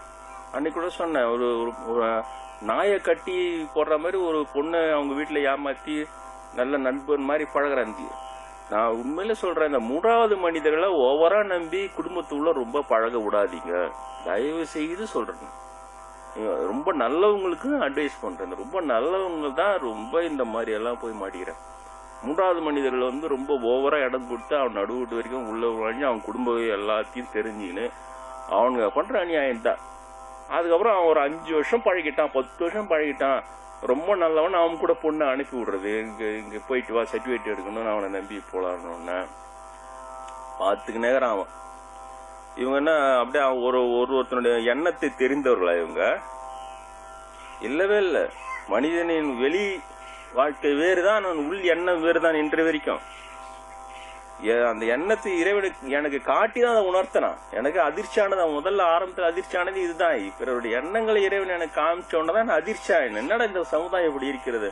குருநாதருடைய மெசேஜ் தான், உலகத்தை கண்டு அதிர்ச்சி அடிக்கிறான் ஞானி.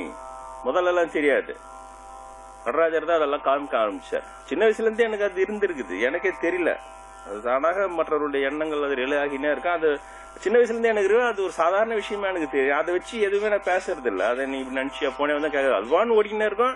நான் பான் இப்படி பழகிடவே அது ஒரு பக்கம் தெரிஞ்சுனே இருக்கும், இன்னொரு பக்கம் நான் எல்லாரும் மாதிரியும் இருந்துன்னு இருந்திருப்பேன். அது ஏதோ சின்ன வயசுல இருந்தே, ரொம்ப சின்ன வயசுல இருந்தே இறைவன் அந்த அனுகிரகம் பண்ணிட்டான். அதனால ஆனா அதை வைத்து பேசுறது இல்லை. யாரா எனக்கு திட்டினா கூட திட்டினது ஒன்னோட நீ என்ன திட்டினான்னு பேசல. வெளியில அவங்க சிரிச்சு என்ன பண்ணா சிரிச்சியே பேசி ஆரம்பிச்சிடுறேன். அந்த பழக்கம் ஆயிடுச்சு சின்ன வயசுல ஆயிடுவேன்.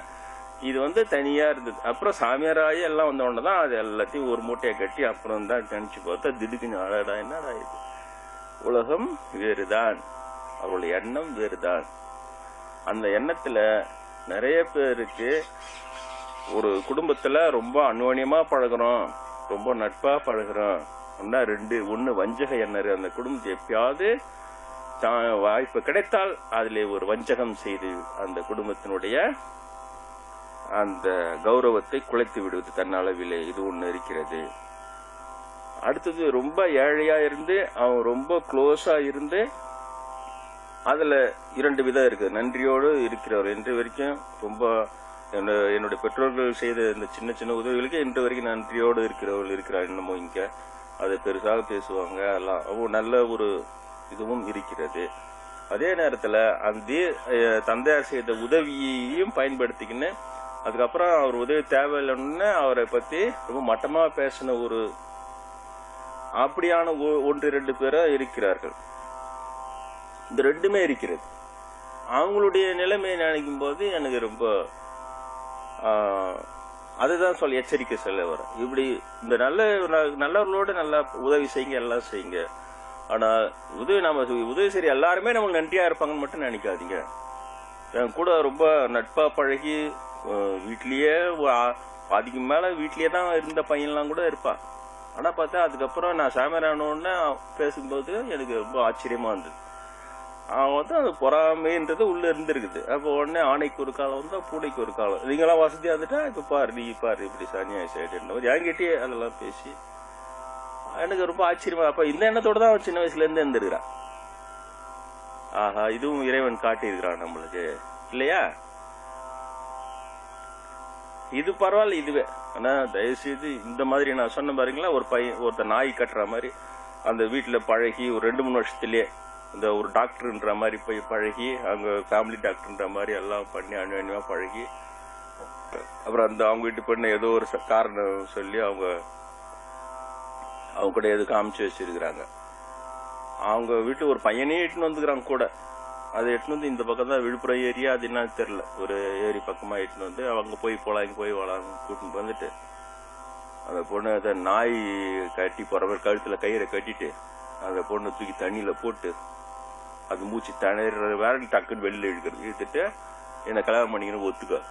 இது நடந்தது சார் போன வருஷம் இந்த ஏரியாவில். எனக்கு பகவான் காட்டு யாருன்னு தெரியல, ஆனா இன்ன வரைக்கும் எனக்கு யாருன்னு தெரியல, அவன் ஆளுன்னு தெரியல. அவ கூட அவனுடைய எண்ணம் எல்லாம் காட்டினான். அவங்க வீட்டுல பழகும்போது அப்படி நானே போலி டாக்டர் என்னையே உங்களுக்கு கண்டுபிடிக்கல இந்த நக்களோட. ஆனா ரொம்ப நல்லவ மாதிரியே பழகி அதுக்கப்புறம் எடுத்துன்னு வந்து அந்த பொண்ணு மூச்சு திணற தண்ணியில போறது, அது ரொம்ப திணறணும்னு அது தூக்கி, இந்த ஐடியா எவனா பூசா கத்துன்னு போய் செஞ்சிருப்பான். வேற இதெல்லாம் ஒல்லில இதுவே தப்பு. இதை ரொம்ப சொல்லப்பட இந்த ஐடியா யாருக்கும் தெரிஞ்சிருக்குது. அவனா இப்ப இந்த பொண்ணு இப்படி தூக்கி போட்டுற வேண்டியது, சாமியார்ட்ட இந்த ஐடியா கத்துனான்னு என்ன செய்யறது. ஆனா நான் சொல்ல வேண்டிய நிலைமையில இருக்கிற கொடுமைகள், நாம் செய்யற கொடுமைகள் யாருக்கும் தெரியாது. அவன் நினைச்சு செஞ்சா இன்ன வரையும் அவனுக்கு தெரியாது. எங்கேயோ ஒரு சாமியா இருக்குது, இறைவன் ரிலே பண்ணிருக்கிறான்னு தெரியாது. எனக்கு தெரிஞ்சிருக்கு. இப்ப நான் சும்மா இருப்பான், அவனை எவ்வளவு அவனை சபிச்சிருப்பான் இல்லையா? என்னோட இது எந்த அளவுக்கு அவனை இது பண்ணிருக்கோம் இல்லையா? அந்த பொண்ணை அந்த அளவுக்கு கொடுமைப்படுத்துறான். அவன் சொந்தக்கார பையன் மாதிரி யாரோ கூட இருந்தான். அவனை ஒரு நாள் சாட்சியத்தை சும்மாறான்ட்டு அவன் பயந்து போய் கிடக்குறான். இதே மாதிரி உன்னி இதே மாதிரி அப்புறம் பண்ணிட்டு மிரட்டி, அப்புறம் அது கதை என்னாச்சுன்னு தெரியவே இல்லை. இவ்வளவுதான் காமிச்சான் பகவான். ஏன்னா ஒரு 10 வாட்டி போட்டு தண்ணியில போடுறது, அது வெள்ளி துண்ணு, அது மூச்சு தடையிற ஆன்றது ஒத்துக்கன்றது, இது மாதிரியே பண்ணிருந்தான். என்னாச்சுன்னு தெரியல. அந்த பொண்ணு புடிவாதமா இருந்தது. அநேகமா செத்துதான் போயிருக்கோம். அது இருந்திருக்கலாம். அப்புறம் ஒரு வாரம் கழிச்சு செய்தி பத்திரிகையில போட்டிருந்தான், இது மாதிரி விழுப்புரம் ஏரியில ஒரு பெண்ணு வந்து ஏதோ கொளுத்தி போய் கடந்தது, ஒரு அடையாளம் தெரியல அப்படின்னா. அவரோட இந்த பொண்ணா இருந்திருக்கலாம். பகவான் எனக்கு ஃபுல் டீடைல் கால். இதுக்கே எனக்கு திணறுது. இதுக்கே நான் பகவான் கிட்ட இதெல்லாம் வாடான்னு காட்டாதுன்னு சொல்லிருக்கிறேன். இந்த ஏரியால தான் இருந்திருக்குது அது. ஆனா இறைவனுக்கு தெரிஞ்சா எனக்கு காட்டுறான். எனக்கு தெரிஞ்ச நான் இந்த அளவுக்கு ரொம்ப இதுல இருக்கிறேன். இந்த அவனை என்ன செய்யறதுன்னு சொல்லிட்டு இப்ப அவன் தப்பிப்பான் அவன் இல்லையா? ஒண்ணுமே செய்ய முடியாது. பீஸ் ஆயிடும். எங்க போய் எப்படி பீஸ் ஆவான்னு யாருக்கும் தெரியாது. அது தனி சமாச்சாரம். ஆனா அந்த பொண்ணு வாழ்க்கை என்ன ஆச்சு? போயிடுச்சு இல்ல, ஒரு நம்பி குடும்பத்துல சேர்த்து வீணாயிடுச்சு இல்ல. இந்த மாதிரி நிறைய உட்காந்து பேசினா 2 மணி நேரம் இதை பத்தி உங்ககிட்ட பேசலாம். என்னென்னலாம் காமிச்சான். இது ஒரு சாம்பிள் தான் உங்களுக்கு சொல்றேன். இதை போல அவ்வளவு கொடுமைகள், அவ்வளவு விஷயங்கள். 2 பேர் காதலர்களை பிரிக்கணும்னு சொல்லிட்டு அவங்க 2 பேரையும் கடத்தின்னு வந்து ஒரு கட்டடம் கட்டினுக்கிறானுங்க. அந்த கட்டடத்துக்குள்ள போட்டு அடிச்சு வச்சு ரவுடி பசங்க அவங்க பண்ண அநியாயம் கொஞ்சம் நினைச்சுமே இல்ல. இவ்வளவும் பண்ணிட்டு இந்த உலகம் அப்படியே அழியாம நல்லா இருக்கணும். எனக்கு என்னன்னா, இறைவன் ஏன் நம்மளுக்கு காட்டுறான்னா, ஏன்டா இவ்வளவு அழிவு ஏற்படுதுன்றது நியாயம் காட்ட. இவ்வளவு அநியாயம் நடந்துட்டாக்குது, ஜனங்களுக்கு தெரியல. அதனால பெரிய அழிவு இல்ல. ஒரு வெள்ளம் வருது, கேதார்நாத்துல அடிச்சுன்னு போச்சு, 10,000 பேரை சுத்தமா கழுவிட்டு போயிடுச்சு இல்ல. கடன் எல்லா பக்தர்கள் தான் கோயிலுக்கு தான் போனா 10,000 பேரு கழுவி எடுத்து போய் போட்டுடுச்சா? எப்படி போட்டுச்சு யாருக்கு தெரியும்? என்ன ஆச்சு ஏதாச்சு? நம்ம கணக்குப்படி நம்ம என்னென்னமோ சொல்லுகிறோம். இறைவன் கணக்குல எல்லாத்தையும் என்ன பண்ணான்னு தெரியல. யார் யார் என்ன பண்ணாங்கன்னு தெரியல. எல்லாத்தையும் குரூப்பா கலெக்ட் பண்ணி கூட ஒரு வாஷ் அவுட். சுனாமி வந்து வாங்கின்னு உள்ள பூந்து ஒரு 7,000 பேர் அப்படியே அடிச்சு தூக்கி போய் அதுல பேர் ஒரு 3 வயசு ஒரு குழந்தை ஒரு வீட்டு கது மலை ஏறி உட்காந்துக்குச்சு. அது 3 நாள் கழிச்சு கடல் உடலாம் போய் சுத்தி அடிச்சு 3 நாள் கழிச்சு இருந்தா கரையில சேர்ந்தா பொண்ணை காப்பாத்துச்சு. அது எது காப்பாத்துச்சு? இதே சுனாமி தானே. பெரிய பெரிய ஆள்லாம் நீச்சல் தெரிஞ்சவங்களாம் காலி. ஏன்னா 3 வயசு பொண்ணு ஒரு வீட்டு கதவு புஷ்ணு உட்காந்து 3 நாள் கழிச்சு இவங்க பாக்குற என்னடா கடல்ல எங்கோ அது ஒரு படகு மாதிரி வருதுன்னு எல்லாம் போய் காப்பாத்தினா ஒரு குழந்தை, பெண் குழந்தை 3 நாளா அது மேல உட்காந்து இருக்குது. நடுக்கடல் எல்லாம் போய் அப்புறம் அதை சொல்லு திமிங்களும் பெரிய பெரிய மீன்லாம் வந்து எட்டி பார்த்துட்டு போச்சா. எதுங்களும் ஒன்னும் பண்ணாம அழகா 3 நாள் கழிச்சு சுத்தின்னு வந்து கரை சேர்ந்தது சார். அந்த பொண்ணு உண்மையிலே எங்கன்னா ஒரு தெய்வ பிறவியா தான் இருக்கணும் போது. அவ்வளவு அணுகர் இருந்திருக்குது அந்த குழந்தைக்கு. அவங்க வீட்டுல இருக்கிறவங்க எல்லாரும் காலி. அந்த பொண்ணு குழந்தையா அப்ப யார் காப்பாத்துனது இல்லையா? கரெக்டா துல்லியமா இறைவனை காப்பாத்தினால கரெக்டான ஒரு இது. அதனால இந்த மாதிரி அநியாயங்கள், இந்த வன்புணர்ச்சிங்கிற இந்த பலாத்காரம், பெண்களை பலாத்காரம் செய்து அதுல இப்ப நவீன வந்துடவ அவங்களுக்கு இந்த ஜூஸ்ல எதனா ஒரு போதை மருந்த கலக்கி கொடுத்துட்டு அதுக்கப்புறம் அவங்களால ஒன்றும் செய்ய முடியாத அளவுக்கு ஆகி அது ஒரு பக்கம் போயின்னு இருக்குது. எப்படி பார்த்தாலும் இது மிகப்பெரிய அநியாயமாக இறைவன் கண்களுக்கு தெரிகிறது. அதுக்கு சொல்ல வர இது யாரும் செய்யக்கூடாது. அதை செய்யாத அளவிற்கு குழந்தைகளை வளர்க்க வேண்டும். அதான் முக்கியம். இப்ப என்ன ஆயிடுச்சு, பசங்களை ரொம்ப நல்ல பிள்ளைங்களா வளரணும்னு பார்த்து எல்லா பசங்களை கோழைங்களா வளர்க்குறாங்க. அது ஒரு பக்கம். அவங்கள பசங்க இன்னைக்கு பாருங்க, நல்ல பசங்க எல்லாருமே பார்த்தா எல்லாம் உடம்புல வலு இல்லாம வளவளங்குதுங்க. கண்டிப்பா நல்ல பசங்களை எல்லாமே வளவளன்னு உடம்புல வலு இல்லாம. ஏன்னா அம்மாக்காரங்க ரொம்பவும் செல்லம் கொடுத்து ரொம்ப நல்ல பிள்ளைய வளர்க்குறேன்ட்டு அதை கோழையா வளர்த்துறது. அது எதையுமே அநியாயம் தட்டி கேட்க முடியாத அளவுக்கு அதை ரொம்ப பூச்சி வளர்த்து கோழையாக்கி விட்டுறது. இன்னொரு பக்கம் வீரமா வளர்க்குறேன்னு வாழ்த்தா அது போய் இல்லாத அநியாயம் பண்ணி அடக்குமுறை பண்ணி அது போய் நாயை கட்டி போடுற மாதிரி கட்டி போட்டு விளையாடி. அதனால இது ரெண்டு சேர ஸ்ரீராமர் கிட்ட வீரமும் இருந்தது, அதே நேரத்துல கண்ணியமும் இருந்தது, தர்மம் இருந்தது இல்லையா. வாலி சம்மாரம் செய்த உடனே வாலினுடைய மனைவி தாரை என்ன சொல்ற, தாரை உலகத்திலே மிகப்பெரிய அழகிகள் 7 பேர் தானா, அதுல தாரையும் ஒருத்தி, வாலினுடைய மனைவி தாரையும் ஒருத்தி. 7 பேர் அழகிகள், மிகப்பெரிய அழகிகள். ஆனாலும் அவ சொல்றான் உலகத்துல மிகப்பெரிய பேரழகி. அழுவுறா, ராமர் கையெடுத்து கும்பிடுறா, என் கணவன் மேல செலுத்தின அம்பை என் பையன் மேல செலுத்திடாது, அங்கதன் மேல எல்லாம் சொல்றா. அவரும் இல்லை அம்மா, நான் அதெல்லாம் செய்ய மாட்டேன், உன்னுடைய கணவன் தவறு செய்தான், அதுதான் தண்டித்தேன் அப்படின்லாம் பேசுறாரு. அப்போ சொல்றா, இவ்வளவு பேசிட்டு உலகத்திலே மிகப்பெரிய பேரழகி நான், 7 அழகிகளே நான் ஒருத்தி, எப்படிப்பட்டவனு என்னை திரும்பி பார்க்காமல் இருக்க மாட்டான். ஆனா இன்று வரை இவ்வளவு நேரம் என்கிட்ட பேசினுக்கிற, என் முகத்தை நீ ஏறெடுத்து பார்க்காமல் வேற எங்க பார்த்து கொண்டு பேசுகிறாய், அதான் நீ ராமன் சொல்ற. அதான் ராமனுடைய ஏற்றம் இல்லையா. இதுக்கு அவன் ஜெயிச்சிருக்கிறான் இல்லையா. ஜெயிச்ச உடனே ஹீரோ, அவரு ஹீரோ ஆயிட்ட உடனே பொம்பளைங்க எல்லாம் போய் அவர்கிட்ட ஆட்டோகிராஃப் போட்டு ஆட்டோகிராஃப் கையத்தான் வாங்கணும், அப்படியே முண்டி அடிச்சுன்னு அதான் காட்டுறான். அதுல உடம்பு நாத்த அடிச்சுன்னா அதுக்கு ஒரு மருந்து உசுன்னு அடிச்சுன்னா அது இழுக்குதான். எங்க இருக்கிற கப்பும் கலப்பி அவர்கிட்ட இழுத்துருமா. அவர் நடந்து போனோம்னா பொம்பளைங்களாம் என்ன இது, என்ன பேரு அட்வர்டைஸ்மெண்டா, அவ்வளவுதானா, இது சும்மா விளம்பரம் தானே, இது விளம்பரம் ஜனங்களுக்கு எடுக்காத. ஒரு ஆணின் வெற்றியே பெண்களை, நிறைய பெண்களை தான் பக்கம் இழுக்கிறதுன்ற மாதிரி கொண்டு போறான். இது என்னது, இது ஆலையில கேக்குறது. இதுக்கு எந்த உரிமை சங்கமும் வர்றதே கிடையாது. குறைஞ்சபட்சம் திருத்தறதுக்காக யாரோ ஒருத்தவங்க 2 பேர் தான் பிரச்சாரம் பண்ண முடியும். அது சாமியாருக்கு அந்த வாய்ப்பே இருக்குது. அதை சாமியாருங்க பண்றானே பார்த்தா இது வேற மாதிரியா இருக்குது. ஒண்ணுமே புரியல. இப்படியும் போக முடியல, அப்படியும் போக முடியல. முன்ன போனா முட்டுது, பின்னால ஒதுக்கிதுன்னு ஒரு மாட்டை வாங்கி வந்த கதையா தான் இருக்குது. அதுகிட்ட எப்படி பால் கறக்கிறது. அதனாலதான் என்னால முடிஞ்ச வரைக்கும் உங்ககிட்ட எல்லாம் சொல்லின்னு இருக்கலாம். அப்புறம் அது ஏதோ ஒரு யூடியூப்ல ஏத்துறாங்க, அது 7 பேர் தான் பாக்குறான். யூடியூப்ல முன்ன 350 பேர் பார்த்துருந்தான், இப்ப பார்த்தா 7 பேர் பாக்குறான், 9 பேர் தான் பாக்குறான். நல்ல விஷயம் தான். அவங்களுக்கு அது போய் சேருது. இது எதோ இருக்கட்டும். அதுக்கப்புறம் அது உள்ள போனா அப்புறம் தான் அது என்னமோ சொல்றேன். அது இப்ப வேற கம்பெனி வாங்கிட்டான். அதை அட்வர்டைஸ்மெண்ட் இருக்கிறது வரைக்கும் பார்க்க விடுறேன். நானே வேற ஒரு லேப்டாப்ல போட்டு என் ஸ்பீச் காட்டினா எனக்கே காட்ட மாட்டான். என்னன்னா இது ரொம்ப கொஞ்சம் பேர் தான் பாக்குறாங்க, இது பாக்கணும்ன்றான் என்கிட்டயே. இது பாக்கணுமா, எரர் அக்கர்ட்னு பார்க்க விடாது பண்றான். அப்போ வேற கம்பெனி கிட்ட 350 பேர் பார்த்தேன், எல்லாருக்கும் ஃப்ரீயா விட்டா இவன் காசு பண்றான். அட்வர்டைஸ்மெண்ட் போட்டா எண்ட்ல அது வேலை செய்யுது லேப்டாப்ல. இப்ப நம்ம பக்கம் 3G போச்சு, 3G ஹை ஸ்பீடு இது வந்துச்சு. எனக்கு ரொம்ப குஷி ஆகுது. ஒரு வாரமா போட்டா எல்லாம் ஓடுது. ஆனா 3G நல்ல காசு கறந்துருவான். அன்லிமிட்டட் எல்லாம் கிடையாது, நிறைய காசு கறந்துருவான். ஆனா பரவாயில்ல, அது கொஞ்சம் நல்ல சந்தோஷமா தான் இருக்குது. ஆனா இந்த மாதிரி பண்றான். அப்புறம் பார்த்தா எப்படி அதுல பார்த்தா நான் பார்த்தேன் நம்பரே ஏறாது. அதுல வேற லேப்டாப்ல பார்த்து நம்பரே ஏறாது, 7லயே நிக்குது. அது 8வது நான் பார்க்க, ஏன்னா எரர் ரெக்கார்ட். அவனுக்கு காசு கிடையாது அட்வர்டைஸ்மெண்ட்ல நான் கொடுக்குறது. அது ஏதோ போயிட்டு போடும். நானே பிரபலம் ஆயிட்டா இவனே பண்ணுவோம். பிரபலமானவங்கன்னா அவனே இல்ல பாக்குறீங்களா சார், இவர் ரொம்ப பிரபலம். அது எல்லாமே காசு பணம் பிசினஸ் உலகம், தனி உலகமா இருக்குது. அது எதை போடும். ஆனா இது இறைவன் சொன்னதுனால சொல்றேன். ராமாயணம் இதே போலதான் இல்லையா. அந்த எவ்வளவு பெரிய உலகம் ஆன ராவணேஸ்வரன், நந்திகேஸ்வரரே யுத்தம் பண்ணி நந்தியே தோக்க வச்சிட்டானா ராவணன். நந்திகிட்ட யுத்தம் பண்ணி நந்தியே தோக்க வச்சிட்டான், அவ்வளவு பலசாலி.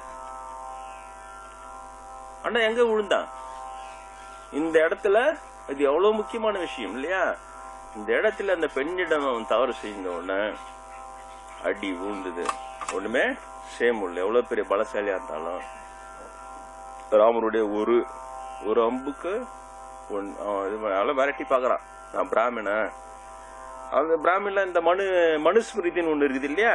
அந்த மனுஸ்மிருதி இவங்க ஏத்தி அதை நல்லா இஷ்டத்துக்கு ஏத்தி விட்டுனானுங்க. என்னன்னா பிராமணன் கடவுளா ஒரே குற்றமே ஒரு நான் பிராமின் திருன்னா அவன் கையை வெட்டிடணும், அதை பிராமின் திருன்னா அவனை மன்னிச்சு விட்டுணும். இந்த மாதிரி இருக்கும். எக்ஸாக்டா இப்படி இருக்குதான்னு தெரியல, இதே மாதிரியே இருக்கும். ஒரு நான் பிராமின் போய் ஒரு கொலை செஞ்சா அவனுக்கு மரண தண்டனை கொடுக்கும். அது ஒரு பிராமின் போய் கொலை செஞ்சுட்டான்னா அவனை சும்மா செல்லமா தட்டி இந்த மாதிரி சேதரா கண்ணு நம்பிச்சு விட்டுணும். இதே மாதிரியே இருக்கும் அந்த மனுஸ்மிருதியில்.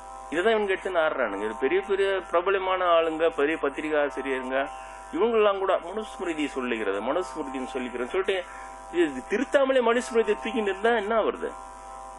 எல்லாமே கோல்மாலு ஆளுங்க தான். நல்லா தெரியும் இதுல இருக்குது, இது நம்ம திருத்தாமல் இதை சொன்னா. ஆனா அவங்களுடைய பிராமின் கேஸ்டுக்கு அது சாதகமாகுது. அவ்வளவுதான், விடு, சந்தில இதெல்லாம் பேக் பண்ணி விடு. மனுஸ்மிருதி அதுக்கு ஒரு இம்பார்ட்டன்ஸ் ஏற்படுத்தி கொடுத்துட்டோம். அப்புறம் யாரா இருந்தாலும் அது போய் பார்ப்போம் மனுஸ்மிருதி என்ன ஆகுது, அது பிராமின்னா வசதி இல்லையா? அதுதான் அந்த வச்சுதான் ராவணனே ராமரை மிராட்டினான். அதுல என்ன சொல்லிதுன்னா, ஒரு பிராமணனை அவன் எவ்வளவு தப்பு செஞ்சாலும் அவனுக்கு மரண தண்டனை கொடுக்கணும். அவன் செத்துட்டா கடவுளே செத்தா மாதிரியான். பிரம்மகத்தி, பிரம்மன்னா கடவுள், கடவுளையே கொண்டா மாதிரி. ஒரு பிராமணனை கொண்டா கடவுளே கொண்ட மாதிரி அதை போட்டு விட்டேன். கடவுள் செய்யற காரியமா சிதாபுரம் தீன் பண்ணு. எனக்கு தெரிஞ்சு திரும்ப நான் பிராமின் கிட்ட வந்துட்டேன். இருந்தாலும் பரவாயில்ல, எனக்கு தெரிஞ்சு பிராமின் சூழ்ச்சியை ஜெயிச்சவங்க எனக்கு தெரிஞ்சு யாருமே கிடையாது. புத்தர்லாம் விட்டு, புத்த மதம் இன்னைக்கு எங்க இருக்குது? இல்லையா, வாஷ் அவுட் பண்ணிட்டாங்க. புத்தரால கூட கொஞ்சம் தான் ஜெயிக்க முடியுது இல்லையா? கிருஷ்ணர் அதுகிட்ட போவே இல்லை. அவர் பெரிய புத்திசாலி, அதனால அவரு ரொம்ப நடுவுல அப்படியே கொண்டு போயிட்டார். அவர் ஒரு புத்திய வரைக்கும் யூஸ் பண்ணார். அந்த கீதை உபதேசம் செய்யும் போது பார்த்தா யாருமே பிராமின் இருக்க மாட்டான். இவரு நான் பிராமின், அர்ஜுனன் நான் பிராமின். அதை கேட்டு சொன்ன சஞ்சயன் சூத்திரன், அத திரும்ப திருதராஷ்டனுக்கு திரும்ப சொல்றது கேட்ட திருதராஷ்டனும் சத்திரியன். எங்கேயுமே பிராமின் கிடையாது. அவர் ட்ரிக்ஸ் பண்ணி எங்கேயுமே பிராமின் இல்லாம பாத்துக்கினாரு அந்த கீதையை சொல்லும் போதே. இல்லைன்னா இது பிராமின் சொன்னது பிராமினுக்காக தான் சொன்னார்னு சொல்லிடுவான். அது ஆனாலும் அது உள்ளே சொருவிட்டான். நான் 4 ஜாதியை படிச்சேன், கிருஷ்ணரை சொல்ற மாதிரி ஸ்லோகத்தை சொருவி விட்டான். சரியா போச்சு, காணாம போயிடுச்சு. இருந்தாலும் அவரு புத்திசாலி. ஆனா ராமர் ஒருத்தர் தான் இன்னி வரைக்கும். அவன் ராவணன் மிரட்டினான். கடைசியில் தோத்துருவான்னு தெரிஞ்சிடுச்சு. கடைசியில ராமர் சாப்பிடுறது கடைசி ஆயுதமும் இதை பயன்படுத்தான். என்னதான் நான் பிராமின் எவ்வளவு தப்பு செஞ்சாலும் அவனை கொல்லக்கூடாதுன்னு இந்த மனுஸ்மிருதியில சொல்லுது. அதனால நீ என்ன கொல்லக்கூடாது, கொன்னா பிரம்மகத்தி தோஷம் உனக்கு வரும், கடவுளையே கொள்ளறதுக்கு சமமாகும். பரவாயில்ல இருக்கட்டும்னு விட்டாரு. உஸ்குன்னு செத்து உண்டா. அந்த ஜெயிச்சவர் ராமர் ஒருத்தர் தான் இன்னி வரைக்கும். அந்த அவருக்கு பிராமினுக்கு ராமன் கொடுத்த தொல்லை மாதிரி யாருக்கும் கொடுத்ததும் இல்லை இல்லையா? அந்த சீதாபுரோடைய வில்லை வளைச்சு உடைச்சி சீதாபுரையை கல்யாணம் பண்ணுற. ஆனா பரசுராமர் பிராமின். அவரு எப்படி ஒரு நான் பிராமின் பேர் ராமரா இருக்க முடியாது. நான் தான் பரசுராமன், என் பேர் தான் ராமன், நான் தான் உண்மையான ராமன் சண்டைக்கு வந்தது. அது எல்லாமே இருக்கு. நம்ம காவியத்தை நல்லா கூர்ந்து பார்த்தோம்னா இவங்க நாத்திகவாதம் பண்றவங்க சும்மா புசுக்கு இவனுங்களே அடிச்சு ஏமாத்தி தூக்கி போயிட்டானு. ஏன்னா இப்ப நாத்திகம் பண்றவங்க ராவணன் வசதியா பேசுவான். பிராமின்னு தெரியாம இந்த நாத்திகவாதம் பண்றவங்களை அடியாயம் பாத்தீங்கன்னா ராவணன் தெரு, ராவண ஊர்னு பேர் எல்லாம் பிராமின் திட்டிக்கினே பிராமின் பேர் வச்சுக்கிறான். இவன் ராவணன் பிராமின்ற தகவலே தெரியாது. எல்லாம் இவன் கையில இருக்குது. எல்லாம் கதா கலெக்ஷன் பண்றான். இவன் எங்கேயுமே ராவணன் பிராமின்றத சொல்லவே மாட்டான். அத போய் உள்ள பூந்து படிச்சவனுக்கு தான் தெரியும் அது பிராமின் ராவணன்ட்டு. இவங்களே ஏமாத்திட்டாங்களா? நான் அதுதான் சொல்ல, பிராமின் ட்ரிக்ஸ் ஜெயிச்சவங்க யாருமே கிடையாது. நாத்திக ஆள் கூட ஜெயிக்கல பாரு. பெரியார் முதல் கொண்டு ஒரு பிராமின வசதியா பேசிட்டு போயிட்டாரு. இவங்களும் பிராமின் தெரு, பிராமின் ராவணன் தெரு, ராவண இது சங்கன்னு வச்சுக்கின்னு ராவணன் வசதியா பேசிக்கின்னு ராவணன் தமிழன் சொல்றது. அதனால ராவணன் சாமகானம்லாம் பண்ணான். அவன தமிழ்ல ஒண்ணும் பாடல, சமஸ்கிருதம் தான் பண்ணான். சும்மா இவங்க ராமர் திட்டத்துக்காக இப்படி எடுத்துக்கினானு கட்டில அங்க போய் மாடினான் இல்லையா? இவங்க சூழ்ச்சி ஜெயிச்சதே யாரும் கிடையாது. அவங்கள உடனே பிராமின் டைரக்டர் பாத்தீங்கன்னா ராவணன் படம் எடுப்பான். ஏன் பாக்குறதுக்கு தமிழ் நான் வசதியா பேசுறேன் நீங்க சொல்லிட்டு என்ன ராவணன் பிராமின் அவங்களுக்கு நல்லா தெரியும். ராவணன் மேல நல்ல அபிப்பிராயம் வரா மாதிரி சினிமா எடுத்து அவங்க விடுவான். பயங்கரமானவனுங்க எல்லாம். அதெல்லாம் சும்மா ராவணன் சூழ்ச்சி ஜெயிச்சது யாருமே கிடையாது. நான் பிராமின் காந்தி பிரபலம் ஆயிட்டாருன்னு ஒரு பிராமின் நடிகர் சினிமா எடுத்து இல்லையா?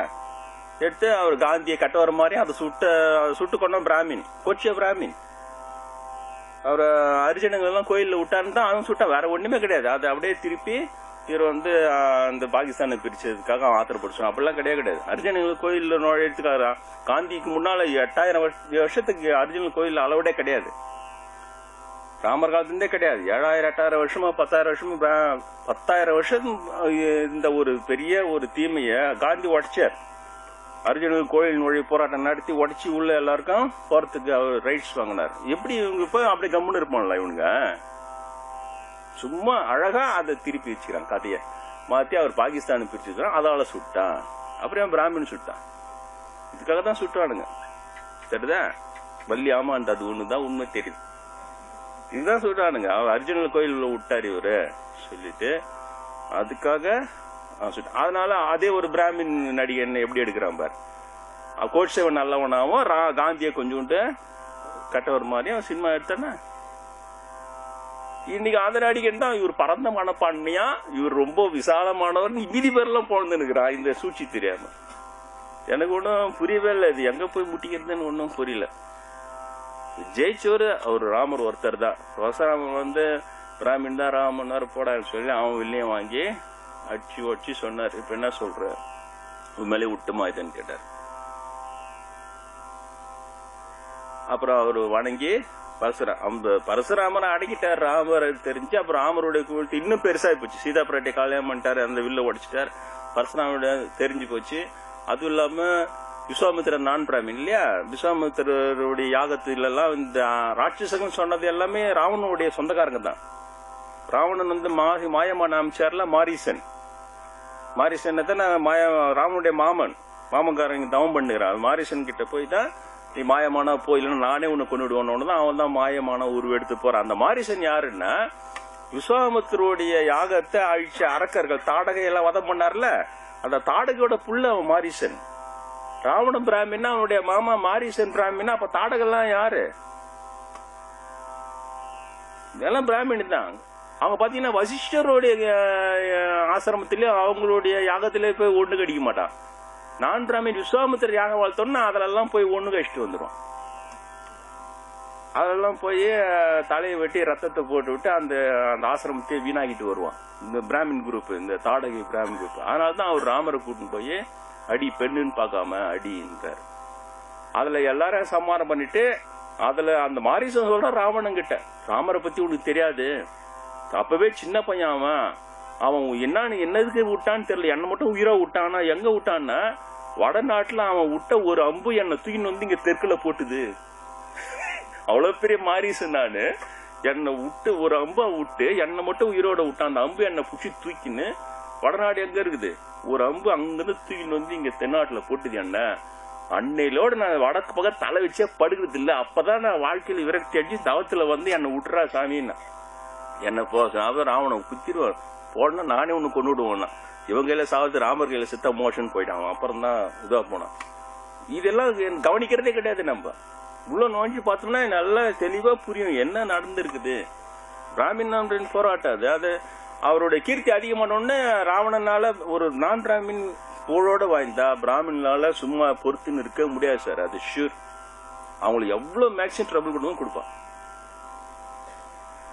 அதுவும் இப்ப இன்னொரு தந்திரமா என்ன பண்ணுவான், அது இன்னொரு நான் பிராமின் மூலமாவே கலப்பி கொடுப்பான். அதான் அவனுடைய பெரிய ட்ரிக்ஸ். அதான் டிவைட் அண்ட் ரூல் பாலிசி. இன்னொரு நான் பிராமின் குரூப்பை கலப்பி அனுப்பிச்சு விட்டுருவான். இவனுடைய ஹேண்ட் அதுல இருக்கதே தெரியாது. அந்த காலத்துல கொஞ்சம் அதெல்லாம் பண்ணாம அப்படிதான் ராவணன் வந்து ராமருக்கு அபகீர்த்தி உண்டாகணும், ராமர் பொண்டாட்டியை காப்பாற்றணும்னு கெட்ட பேர் வரணும்ன்ற அந்த கெட்ட நோக்கில் தான் சீதா பிராட்டி தீம். அப்ப ராமருக்கு எவ்வளவு பெரிய தொல்லை. ஒரு பக்கம் அங்கேயும் விஸ்வாமித்திரருக்கும் தொல்லை. அவரை கேட்டாங்க பிராமின்னா, அவர் வந்து இதெல்லாம் இல்ல, பிராமின்னா அவங்களுடைய தகுதியை பொறுத்தது தான், பிறப்பால பிராமணன் இல்லன்னு ஒரு ஃபார்முலா மட்டும் சொல்லிட்டான். சரி நான் வாழ்ந்த அந்த இது ஆனா உன்னை பிராமின் ஒத்துக்க மாட்டான், நீ சத்திரியா அப்படின்னா அதுவே பெரிய போராட்டமாயி போச்சு அவருக்கு. கடைசியில வசிஷ்டர் வாயால பிரம்ம ரிஷி பட்டான்னு ஆக்கிச்சான். அவரை மட்டும் ஒத்துக்கினான் பிராமின் தான் சொல்லிட்டு. அதனால அவர் நான் பிராமினா இருந்து இந்த மாதிரி பிராமின் பட்டம் வாங்கினாருன்னா அவருடைய யாகத்தை இவ்வளவு கெடுத்தானுங்க. அதை ராமரை வச்சு எல்லாத்தையும் ஒழிச்சாரு. அதுல மாரீசன் தீனிங்க வந்து போட்டு ட்ரிக்ஸ் பண்ணி இவங்கள தந்திரம் தான் பண்ணுவான். ரொம்ப ஓவர் ட்ரிக்ஸ் பண்ணுவான். பண்ணி சீதா பிராட்டியை திட்டுறா. ஒரு இறைவனுக்கு நைவேத்தியத்துக்கு வைத்திருந்த அந்த படையலுக்கு வைத்திருந்த புனித பொருளை தெருநாய் வந்து கவின்னு வந்த மாதிரி அந்த கவின்னு வந்து ராவணன் சொல்லிட்டு திட்டுவாங்க. சிவா திட்டுவாங்க. இவங்க இதெல்லாம் பண்ணுவானுங்க. அந்த ராவணனால பொறுத்துக்க முடியல. நான் பிராமின் இது பேரு நான் பிராமின் காந்திஜி ரைஸா இருந்து பொறுத்துக்க முடியாம தான் இவங்க சினிமா எடுக்கிறான். இது ஏன் போய் காந்திஜி இன்னைக்கு மட்டமா சொல்ல வேண்டிய அவசியம் உனக்கு என்ன? ஒரு சினிமாவே எடுத்து கோட்சே வசி காந்தி மட்டும் சொல்ல வேண்டிய அவசியம் என்ன? இன்னைக்கு நம்ம நாட்டு பிரச்சனை எது பெரிய பிரச்சனை? பொருளாதார பிரச்சனை, ஜாதி பிரச்சனை, மக்கள் அமைதி இல்லாம தகுது, ஊழல் பிரச்சனை இவ்வளவு இருக்குது. அதை போய் எடுக்கிறான் பாரு ஒரு சினிமான்னு எடுத்து அதை போறான் பாரு இந்த பிராமின் வந்து. அதைதான் செய்வானுங்க அவனுங்க. நல்ல லோவர் இருந்து வர வரைக்கும் அவங்க பிராமினோட இது காட்டிக்கவே மாட்டான். ஒரு பொசிஷன் வந்துட்ட உடனே கடன் பிராமின் எல்லாம் இழுத்து மேல விடுறது, பிராமினை வசதியா காட்டுறது, இதை பண்றாங்க. அவங்க நான் முன்னாடியே சொன்னதுதான், அவங்கள திருத்துவது கடினம். அவங்க ஏமாத்துனா கண்டிப்பா நான் பிராமின் ஏமாறுவாங்க. இது அவங்க தலையெழுத்து. நான் பார்த்த வரைக்கும் சொல்றேன், இது அவங்க தலையெழுத்து. அவன் எவ்வளவு போய் சொல்லி சூழ்ச்சி பண்ணாலும் அதை நம்புவாங்க, நம்பி திரும்ப ஏமாறுவார்கள். அவ்வளவுதான். ரொம்ப நல்லவங்களா இவங்க ரொம்ப நல்லவங்களா காட்டிக்கிட்டு அப்படிலாம் இல்ல. அவங்களெல்லாம் நம்ம நானே அப்படித்தானே இருந்தேன். எங்க அப்பா சொல்லி இவ்வளவு சொல்லும் போது அதெல்லாம் இல்ல. என் ஃப்ரெண்ட்ஸ் எல்லாம் நல்லவங்க, பிராமின் ஃப்ரெண்ட்ஸ் எல்லாம் அதெல்லாம் யாரும் சில பேர் தொட்டு. ஆனா என்னுடைய அந்த தன்மை தான் குரு கிட்ட போச்சு. எனக்கு பிராமின் வெறுப்பு இல்லாம அவர்கிட்ட ஆசீர்வாதம் வாங்கி இந்த அளவுக்கு அவர் உயர்த்தி இருக்கிறார். இது தனி. அதுக்கப்புறம் திரும்ப அவரே உணர்த்துற இந்த பிராமின்ல ஓவரா சப்போர்ட் பண்ணாத முட்டாள் இருந்துச்சுன்னாரு. அப்புறம் தான் இப்ப இதெல்லாம் கிளம்பிடுச்சு. என்னடா இது இப்படிங்கிறானுங்க சொல்லிட்டு.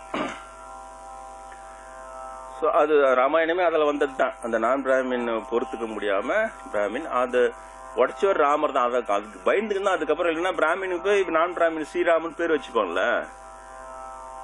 அது ராமர் அடிச்ச ஒண்ணுதான் அவருடைய பலம் தெரிந்து அவங்க பகைச்சிக்க மாட்டாங்க. பலத்தை பகைச்சிக்க மாட்டாங்க. அப்படியே அவங்க பக்கம் நைஸ் பண்ணிப்போம். அதெல்லாம் கிரிக்கெட் எல்லாம் வந்து ராமர் கோயில் கட்டுறது, ஸ்ரீராமன் பேர் வச்சுக்கிறது என்னதான் தான் ராவணன் ரொம்ப தப்புன்றதா. அப்புறம் ராவண பிராமின்றதே மறைச்சு ஒரு வழியா கொண்டு வந்துடுறாங்க. அது தனி. புத்தர் எல்லாம் நிக்கல இல்லையா? புத்த மதம் இருந்தது 1000 வருடங்கள் இருந்தது. அதுக்கப்புறம் காணாமலே போயிடுச்சு. அவர் புத்தரை எப்படி காலி பண்ணுவோம் அடிச்சு அதெல்லாம் கிளைம் பண்ணிட்டாரு. எனக்கு தெரிந்து பிராமின்ல ஜெயிச்சு இன்னை வரைக்கும் அந்த கீர்த்தியோடு நினைக்கிறவர் ஸ்ரீராமர் மட்டும்தான். அதனாலதான் எனக்கு ஸ்ரீராமரை அந்த அளவுக்கு உயர்வா சொல்றேன். அந்த அளவுக்கு கண்ணியமும் இருந்து. இப்ப ராமன் நினைச்சுட்டா இந்த மாதிரி பிராமின் என்ன பரசுராமனும் இப்படி பண்ணான், இந்த ராவணன் இப்படி பண்ணான், பிராமன்லாம் அச்சு நொறுங்கடா ஒரு வாரம் சொல்லிருக்கலாம். சொல்லல. அவ்வளவு உயர்ந்தவர் இல்லையா? ஏன் அது தனி இது தனி. அவ்வளவுதான். பிராமணர்களை அந்த இதை வச்சு எல்லா பிராமணரும் அட்டாக் பண்ண வேண்டிய அவசியம் இல்லை. அந்த ஜெனரலைஸ் பண்ணாம கொண்டு போனதான் ஒரு பெரிய கிரேட். அவரை பொறுத்த வரைக்கும் சரியா வாழ்ந்தார். அர்ஜுன் சபரியை வந்து அர்ஜுன் எல்லாம் கிண்டல் பண்ணாங்க, கேள்வி பண்ணாங்க. அவர் நேரம் அந்த மாதிரி கடிச்சு கொடுத்து எச்சில் பண்ணி கொடுத்து அளந்து மட்டும் வாங்கி சாப்பிட்டு போயிட்டு பிராக்டிகலா நடந்து காட்டினார் ஸ்ரீராமர்.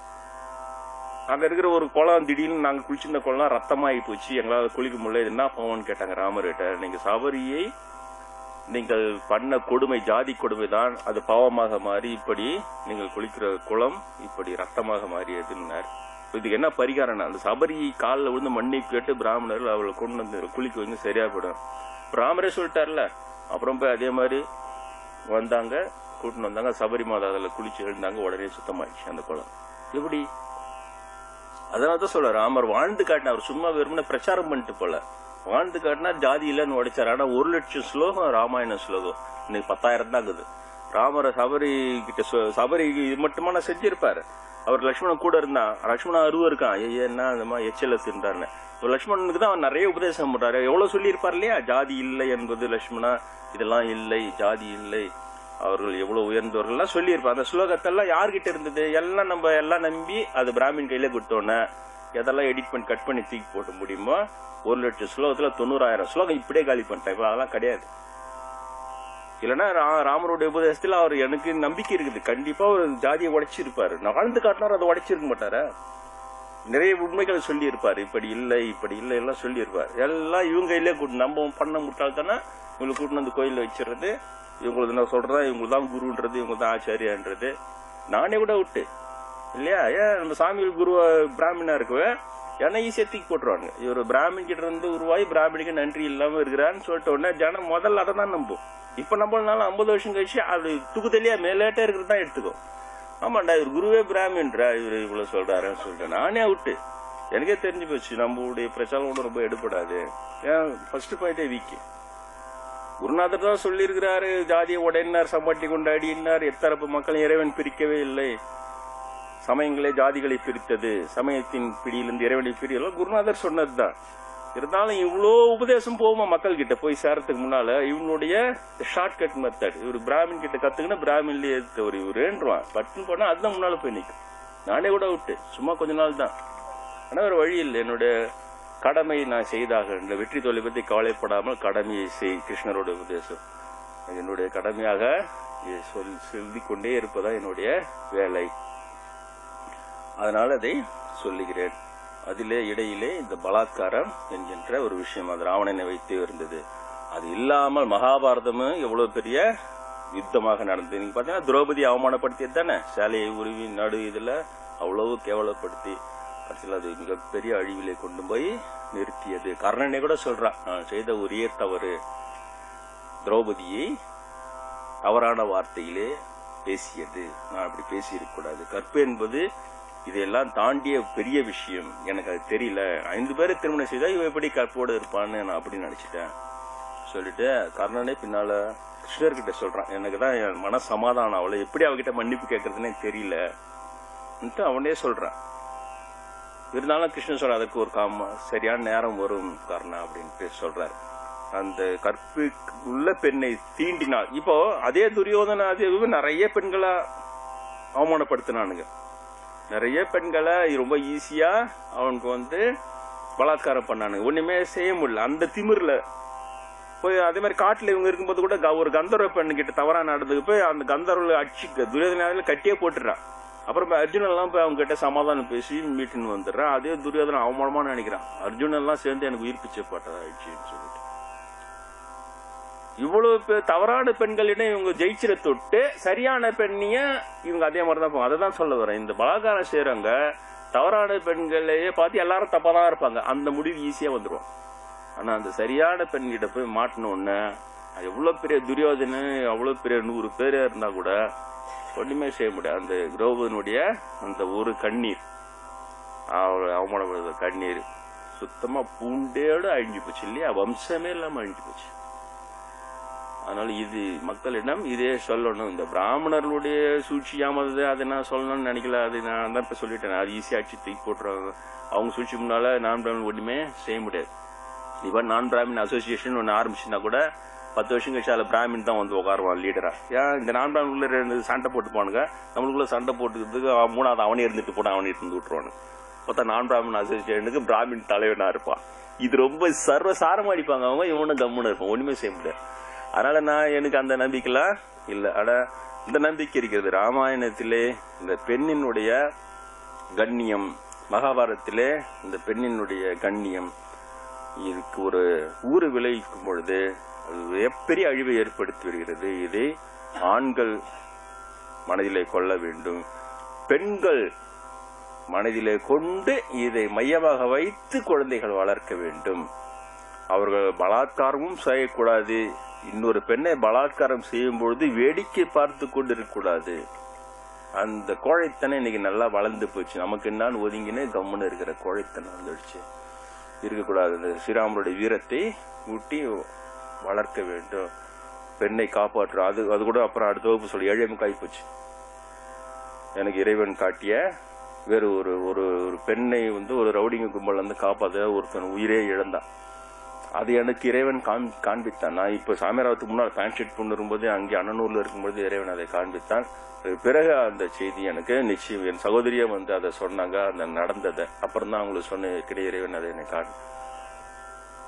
அந்த தைரியமானவன், மதுரையை சேர்ந்தவன், சென்னைக்கு பழைக்கிறதுக்கு வந்தவன் அந்த சமாச்சாரம். ஆனா இப்ப சொல்ல முடியாது, ரொம்ப நேரம் ஆயிப்போச்சு. முடிந்தா அடுத்த வகுப்புல அதை சொல்றேன். அந்த எப்படி இந்த பலாத்காரமும் இழிவுகளும் இறைவனின் பார்வைக்கு செல்லுகிறது, கண்டிப்பாக அது சாபமாகிறது. கண்டிப்பாக அவர்கள் சுக்குநூறாக அவர்களுடைய வம்சமே அழிந்து விடும், அது நிச்சயமான உண்மை. அதற்கு பயந்து கொண்டாவது ஆண்கள் பெண்களை தவறாக நடத்தக்கூடாது. பெண்கள், தவறான பெண்கள் இப்படி மாடலிங் என்ற பேர்ல சமுதாயத்து சீர்கழிக்கு வழிவகுக்கிறார்கள். பெண் உரிமைக்கு அவங்களுக்கு போய் உரிமை, ஏழை பெண்களுக்கு அநியாயம் பண்ணப்படுகிற பெண்களுக்கு பெண் உரிமை சங்கம் போராடட்டும். ஆனா சமுதாயத்தை சீரழிக்கிற இந்த ஒழுக்கங்கட்ட பெண்களுக்கு போய் பெண் உரிமை சங்கம் போராடுவது மிகப்பெரிய அநியாயம். அதை அவர் செய்யக்கூடாது. செய்தான் அவங்களுடைய பேரம்பேத்திங்களை இவங்களே கெடுத்து விடுறாங்கன்னு அர்த்தம். அதை அவங்களே மனதிலே கொள்ள வேண்டும். நீங்கள் இதை மனதிலே கொள்ளுங்கள். ஒரு பக்கம் இந்த பெண்ணை பலாத்காரம் செய்கிற தண்டனை இறைவன் பார்க்க செல்லுகிறது. என் போன்ற சித்தர்கள் சொல்லலாம், என் போன்ற சித்தர்களுடைய பார்வைக்கும் இறைவன் கொண்டு வருகிறான். அவர்களுடைய சாபங்களுக்கும் அவர்கள் ஆளாகிறார்கள். இன்னொரு பக்கம் ஒரு பெண் ரவுடிகளால் துன்புறுத்தப்படும் பொழுது அதை காப்பாற்றுவதற்காக உயிர் தியாகமே செய்கின்ற ஒருவனுடைய தியாகமும் இறைவனின் பார்வைக்கு செல்கிறது. அதுவும் என் போன்றவருடைய கவனத்தில் இறைவன் கொண்டு வருகிறார். இதுதான் இன்றைய வகுப்பினுடைய பாடமாக ஆழமாக மனதிலே கொள்ளுங்கள். அது என்ன செய்தி என்பதை நான் அடுத்த வாரம், மறந்து அதிகமா இருக்கு எனக்கு, அடுத்த வாரம் கண்டிப்பா ஞாபகம் வரும்னு நினைக்கிறேன். அப்போதான் அந்த ஒரு உயர்ந்த ஒரு மணி அவனை சந்தித்ததே இல்லை நான். இருந்தாலும் அந்த ஒரு பையனை பற்றி, இளைஞனை பற்றியும் உங்களிடம் அடுத்த வாரம் நான் பகிர்ந்து கொள்வேன்.